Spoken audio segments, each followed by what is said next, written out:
Hello all. Today we'll talk about the roadmap of cybersecurity and ethical hacking. Guys, 12th अगर आपने complete किया हुआ है, no matter आपने साइंस से किया हुआ है, आर्ट से किया हुआ है या कॉमर्स से किया हुआ है, 12th अगर आपका लास्ट क्वालिफिकेशन है तो cyber security and ethical hacking में आप मूव कर सकते हो to become cyber security engineer, cyber security administrator and cyber security manager. In fact, as far as the survey is concerned in India, in fact in Delhi and NCR, professionally qualified हो, certified हो, EC council wise, offensive wise, तो आप IT में move कर सकते हो, MNC में move कर सकते हो, बैंकिंग सेक्टर में मूव कर सकते हो. इसके लिए BTech, BCA, MCA, BE, in fact कोई टेक्निकल क्वालिफिकेशन नीडेड नहीं है.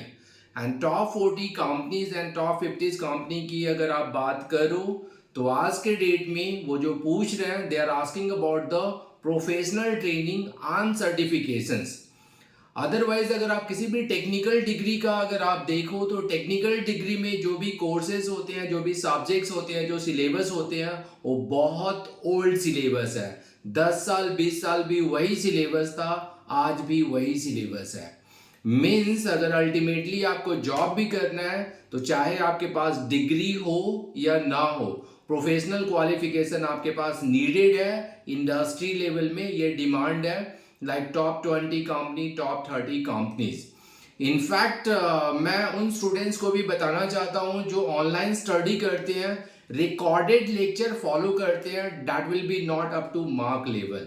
इनफैक्ट ऑनलाइन आपको स्टडी करना है या ऑफलाइन स्टडी करना है, go with the live training.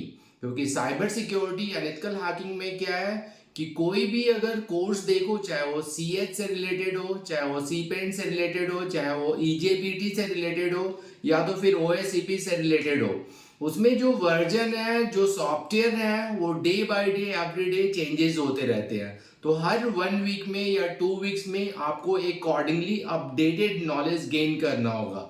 ऐसा नहीं है कि 2 साल पहले का, 3 साल पहले का या 5 साल पहले का जो रिकॉर्डिंग है उसको आप फॉलो कर रहे हो तो वो आपके लिए फ्रूटफुल नहीं होगा.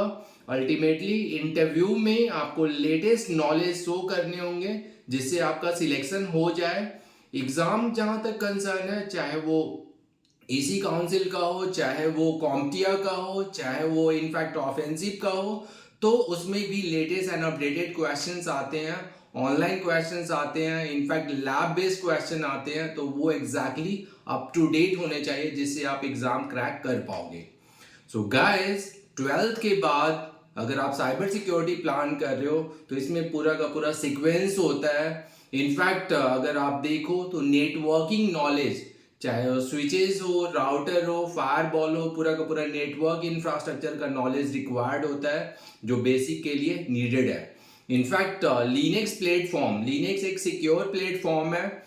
विंडोज एंड लिनक्स अगर आप देखो ऑपरेटिंग सिस्टम वाइज, तो लिनक्स हम लोग यूज करते हैं for the purpose of security, ताकि आपका जो डेटा हो, चाहे वो क्लाउड हो, चाहे वो इंफ्रास्ट्रक्चर हो, चाहे वो आपका वेबसाइट हो, वो सिक्योर होना चाहिए. तो उस केस में जो ऑपरेटिंग सिस्टम नीडेड है वो लिनक्स ऑपरेटिंग सिस्टम आपके नीडेड होते हैं.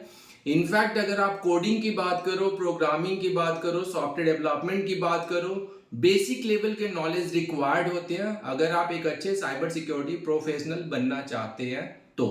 इनफैक्ट पाइथन प्रोग्रामिंग का अगर देखो तो पाइथन प्रोग्रामिंग 3.12 नीडेड होते हैं, एटलीस्ट बेसिक नॉलेज होना चाहिए. और जहाँ तक सीसीएनए का कंसर्न है तो सीसीएनए 200-301 का नॉलेज होना चाहिए जो बेसिक नेटवर्किंग इंफ्रास्ट्रक्चर कवर होते हैं.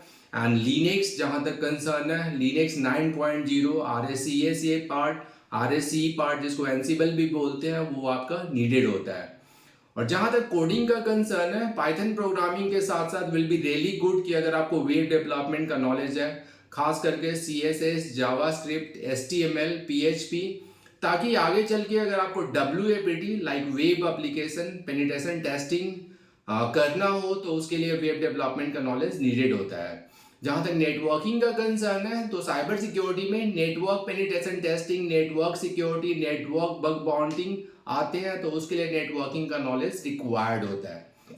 तो गाइस, अगर आप सीक्वेंस की बात करो साइबर सिक्योरिटी में, तो आपको थोड़े थोड़े नॉलेज सभी का रिक्वायर्ड होता है, और मेनली जो आपका फोकस होना चाहिए, मेनली जो आपका डेस्टिनेशन होना चाहिए, वो cyber security, core cyber security होना चाहिए। चाहे वो बग बाउंडिंग से रिलेटेड हो, चाहे वो वीएपीटी से रिलेटेड हो, चाहे वो क्लाउड पेनिट्रेशन टेस्टिंग हो, चाहे वो सर्वर पेनिट्रेशन टेस्टिंग हो, चाहे वो डब्ल्यूएपीटी हो, तो इन सब का स्ट्रॉन्ग नॉलेज रिक्वायर्ड है। एटलीस्ट अगर आप डिटेल वाइज ट्रेनिंग करना चाहते हो तो 1 ईयर कंप्लीटली आपको लगेंगे, और 1 ईयर डिटेल ट्रेनिंग करने के बाद, प्रैक्टिकल ट्रेनिंग करने के बाद, अगर आप आईटी में मूव करते हो, अगर आप इंडस्ट्री में मूव करते हो, तो as a successful cyber security engineer आप job as a career plan कर सकते हो।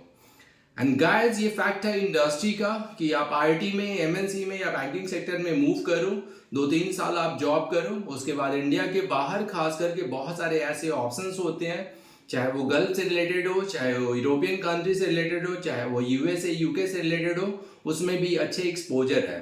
तो cyber security as a career अगर आप देखो तो स्ट्रॉन्ग नॉलेज रिक्वायर्ड है, बट इसमें भी डिपेंड करता है किस लेवल का आपको नॉलेज है और किस लेवल का आपने सर्टिफिकेशंस किया हुआ है। जहां तक सर्टिफिकेशंस का कंसर्न है, CH वर्जन 12 कर सकते हो। इसमें 2 एग्जाम होते हैं, एक तो ऑनलाइन एग्जाम होता है जो 4 आवर्स के एग्जाम होते हैं, दूसरा इनफैक्ट 6 आवर्स का एग्जाम होता है जो लैब एग्जाम होता है। उसके बाद जो सर्टिफिकेशंस मिलते हैं वो CH मास्टर का सर्टिफिकेशंस आपको मिलेगा। इसके बाद सीपेंट प्लान कर सकते हैं, OSCP प्लान कर सकते हैं, EJPT प्लान कर सकते हैं, बट यस, इसके लिए स्ट्रॉन्ग नॉलेज रिक्वायर्ड है। थोड़ा सा आपको टाइम स्पेंड करना होगा, लैब करने होंगे और प्रॉपर प्रैक्टिकल परफॉर्म करना होगा, तब जाके इंडस्ट्री में आप मूव कर सकते हो। बट इतना टिपिकल नहीं है, सिक्वेंस वाइज ग्रेजुअली 1 बाय 1 आप स्टडी करो, definitely will be ready for the interview, will be ready for the industry. So guys, ये स्मॉल रोड मैप था cyber security and ethical hacking के अकॉर्डिंग, जो 2002-4 में मीन्स ट्रेंडिंग में है, और गो with the cyber security track, because ये एक कॉमन प्लेटफॉर्म है इंडस्ट्री का। तो अगर आप कंपेयर करते हो कोडिंग से, अगर आप कंपेयर करो, कोडिंग में खास करके वेब डेवलपमेंट होते हैं, एंड्रॉयड डेवलपमेंट होते हैं, इनफैक्ट अगर हायर लेवल में कंपेयर करो data science, machine learning, artificial intelligence, IoT, तो इन सब से अगर आप कंपेयर करो तो अल्टीमेटली साइबर सिक्योरिटी क्या है कि आपको सिक्योरिटी सभी रिसोर्सेज को प्रोवाइड करने होंगे, चाहे डेटा साइंस हो, चाहे मशीन लर्निंग हो, चाहे आर्टिफिशियल इंटेलिजेंस हो, चाहे IoT हो, सभी को सिक्योरिटी कौन प्रोवाइड करेंगे? साइबर सिक्योरिटी एनालिस्ट ही प्रोवाइड करेंगे। तो अल्टीमेटली 10 साल के बाद या 20 साल के बाद या 30 साल के बाद साइबर सिक्योरिटी होगा, आपको फील्ड ट्रैक चेंज करने की जरूरत नहीं है, can continue with the same track, and world wide आप कहीं भी मूव कर सकते हो। उसके लिए जो नीडेड है, स्ट्रॉन्ग नॉलेज नीडेड है, इनफैक्ट स्ट्रॉन्ग नॉलेज के साथ साथ एक अच्छा कम्युनिकेशन भी रिक्वायर्ड है, कैन प्लान अकॉर्डिंगली।